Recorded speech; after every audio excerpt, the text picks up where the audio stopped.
இயேசுவில் எனது அன்பிற்குரியவர்களே, உங்களுக்கு என்னுடைய இதயம் கனிந்த வாழ்த்துக்கள். வணக்கம்.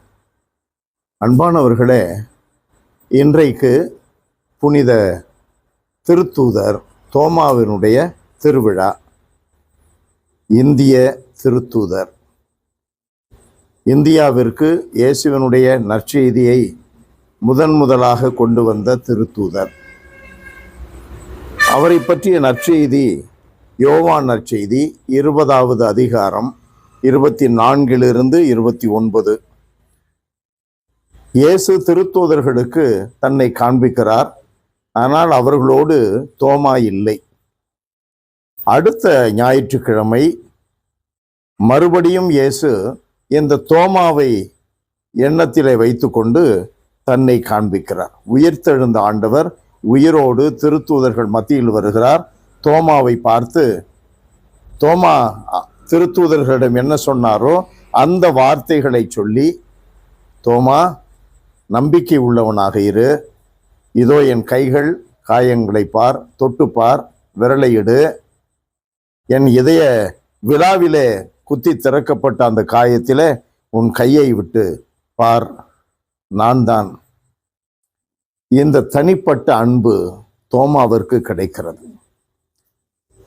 தோமா சந்தேகப்பட்டார் என்று அல்ல, ஆண்டவர் உயிரோடு இருக்கிறார் என்பதை உறுதிப்படுத்தி கொள்ள விரும்புகிறார். இந்த இயேசுவுக்காக பெத்தானியா போக வேண்டும் என்று சொன்ன பொழுது, வாருங்கள் நாமும் செல்லுவோம், இயேசுவோடு சென்று உயிரை கொடுப்போம், அவரை சாகடித்தால் நாமும் அவரோடு சாவோம் என்று சொன்னவர். ஆகையினால் சந்தேகப்பட்ட தோமையார் என்று சொல்லுவதை விட உறுதிப்படுத்தி கொள்ள விரும்பினார். நம்முடைய விசுவாச பாதை உறுதியாக இருக்கிறதா என்று நாம் அடிக்கொரு முறை சோதனையிட்டு பார்க்க வேண்டும். அவர் அப்படிப்பட்ட ஒரு சூழ்நிலையிலே தோமா என்ன சொன்னார்? ஆண்டவரை கண்டார். ஆண்டவரே, என் கடவுளே என்று அறிக்கையிட்டார். ஒவ்வொரு நிகழ்விலும் இறை அனுபவங்கள் நமக்கு கிடைக்கும் பொழுதெல்லாம், ஆண்டவரே என் கடவுள், அவருடைய செயல்கள் என் கண்களுக்கு வியப்பே என்று நாம் உணர்ந்து அனுபவித்து சொல்ல வேண்டும். நமக்குள்ளாக மட்டுமல்ல, நம்மை உறுதிப்படுத்திக் கொள்வது மட்டுமல்ல, மற்றவர்களை உறுதிப்படுத்துவதில் நம்முடைய வார்த்தைகளும் அனுபவம் நிறைந்த உணர்வுகளும் அப்படி இருக்க வேண்டும். அன்பு நிறைந்த எங்கள் இறைவா, உம்மை போற்றி புகழுகிறோம். ஆண்டவரே, புனித தோமா வழியாக எங்களுக்கு நற்செய்தியை கொண்டு வந்தீர். இறையரசை இங்கே போதித்தீர்.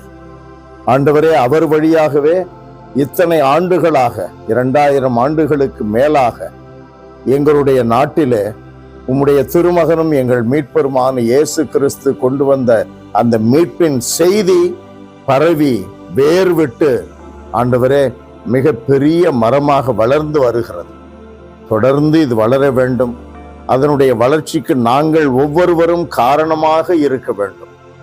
அந்த அளவிற்கு எங்களுடைய வாழ்வு அமைய வேண்டும். இயேசுவின் நாமத்தில் ஜெபிக்கிறோம் பிதாவே. ஆமென், ஆமென்.